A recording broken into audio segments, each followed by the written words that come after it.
If we take this part of the challenge here, we can now replicate it ourselves with missing digits.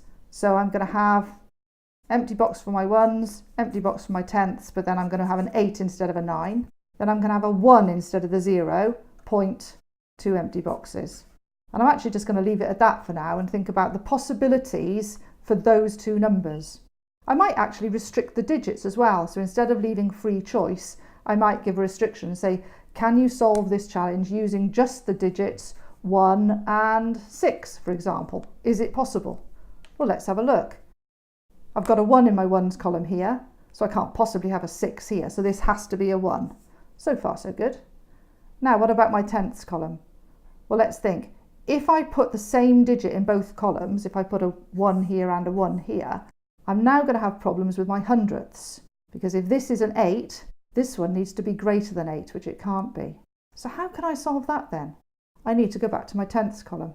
So if this tenths column is a 1 and this tenths column is a 6, I now know that this number is bound to be bigger than that one, regardless of my hundredths. So I could put a 1 or a 6 in here and it would still be true. This playing with parameters, changing the digits that you're using to solve the same challenge, can be a really good way to get children to reason about the value of the digits.